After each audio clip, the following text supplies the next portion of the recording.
Continental, teaching you the language of beats.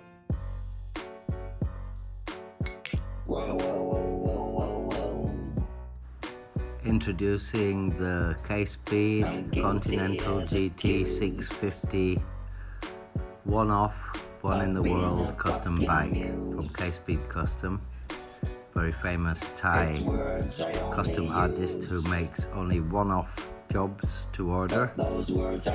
Became very famous in Japan, Europe, and now slowly America as well. And this was based on a Royal Enfield GT Continental 650 twin and has been customized with short and front forks and clip-on handlebars, also lowered by K-Speed Custom, with old school style headlamp, and front cowling, specially made, customized with what you call typical Japanese Brat Bike type wheels, which are Foxstone wheels, so Firestone wheels, but actually they have been also customized, so on the side they say Foxstone.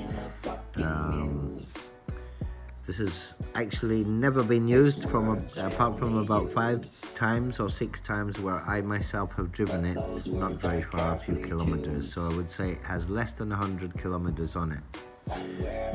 Plenty less, not more, maximum 100. Although the seat looks very thin, it's actually very comfortable. But this is the same feeling as like the Cannonball Run people, in pre-1929 old bikes and post-1929, and in the 60s and 70s and 80s, the café racers, So you have a very short front suspension cut down with lowered clip-on handlebars.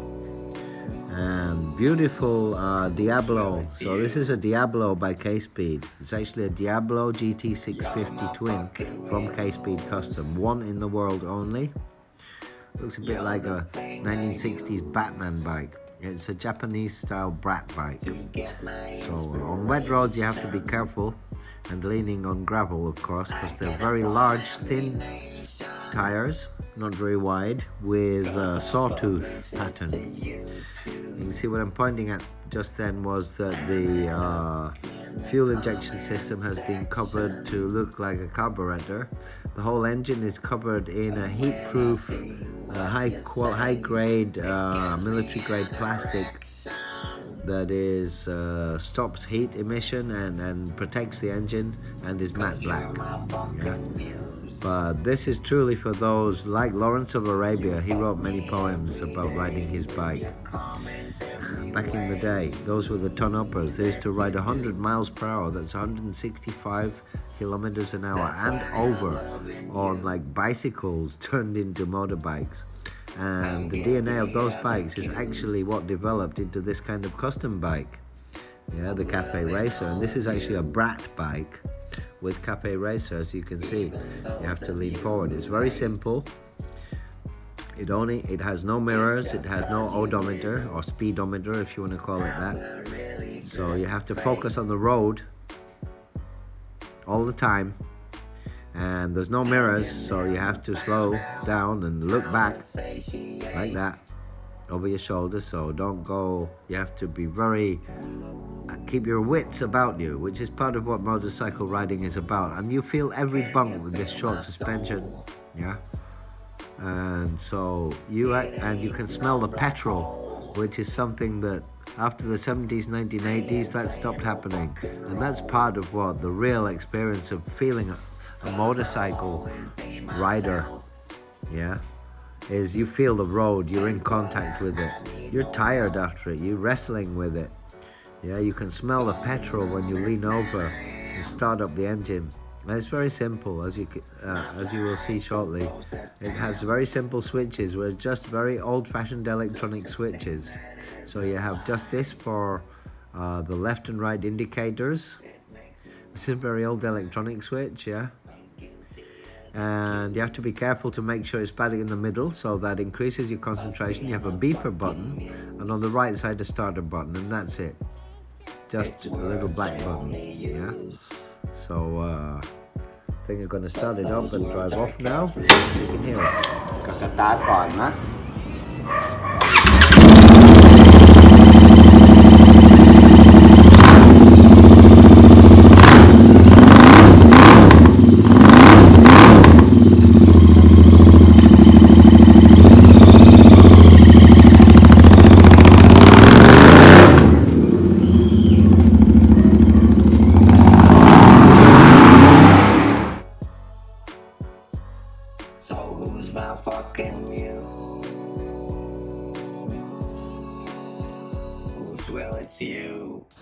So as you can see, a beautiful collector's item, and for serious motorcycle enthusiasts and fans of custom bikes, but especially for those who really like a raw ride, yeah, and ton-uppers, yeah, who really are enthusiasts of this nostalgic era and of the Jap-Brat Bike style, yeah.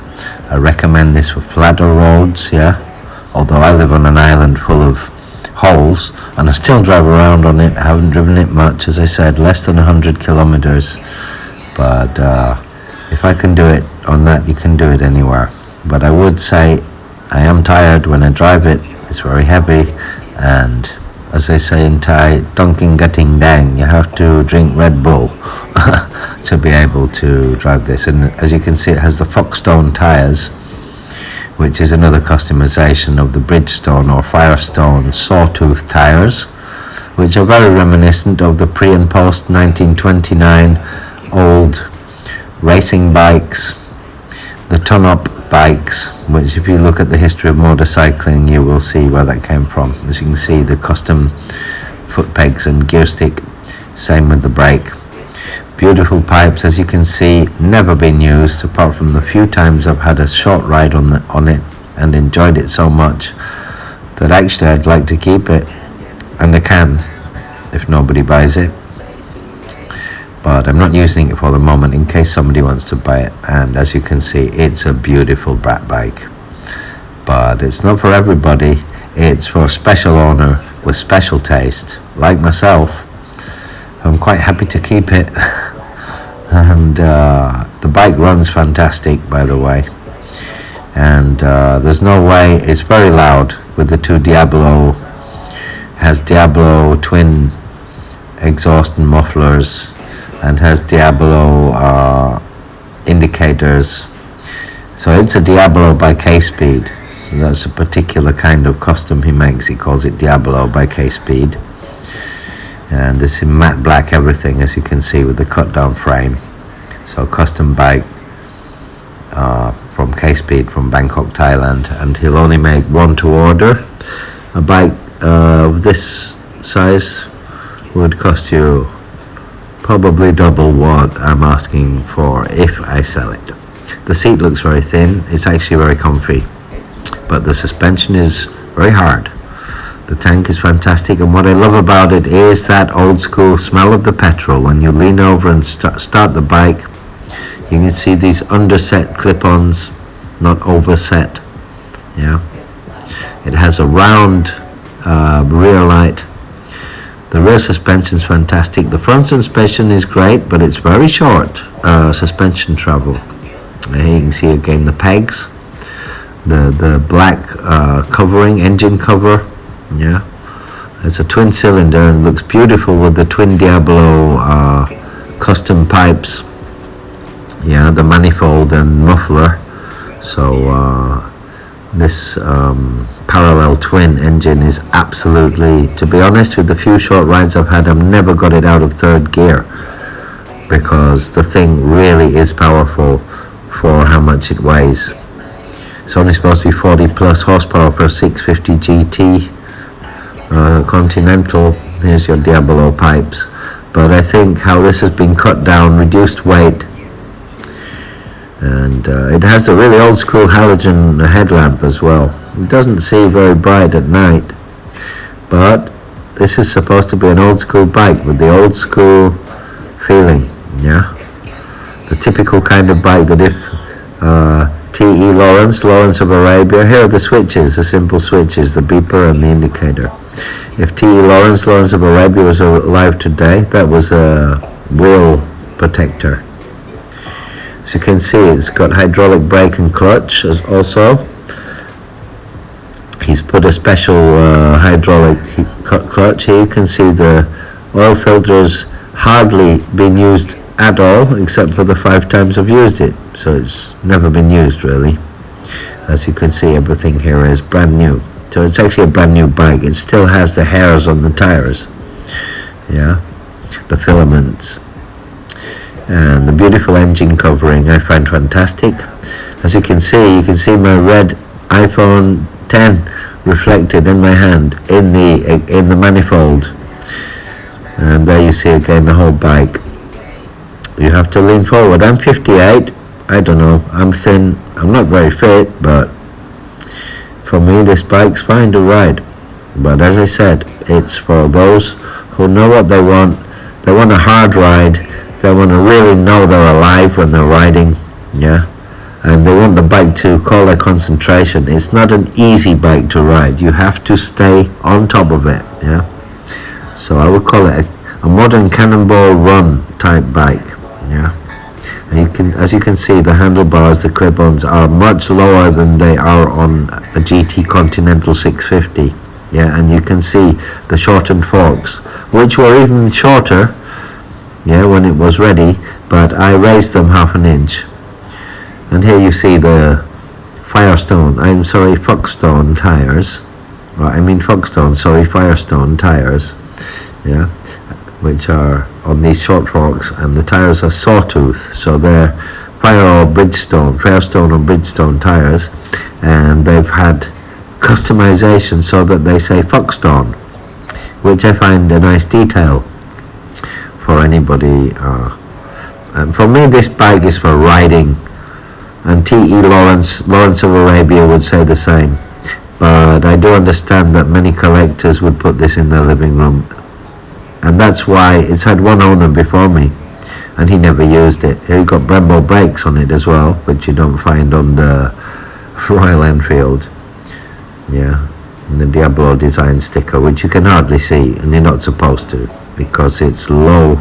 It's not supposed to be high profile kind of styling. It's matte black. Yeah, it's a Jap-Brat or a rat. Yeah, cafe racer Brat bike, and it's absolutely cool. It really is. And so this is up for sale to only the right collector who's going to love it and look after it, yeah, or ride it, yeah, throughout his life. If not, I'll keep it. And the price is 500,000 baht, which is about half of what it cost you to get one new ordered from K-Speed, and it's only got about 50 kilometers on it. So there you go, 500,000 baht, Jap-Brat from K-Speed, Thailand.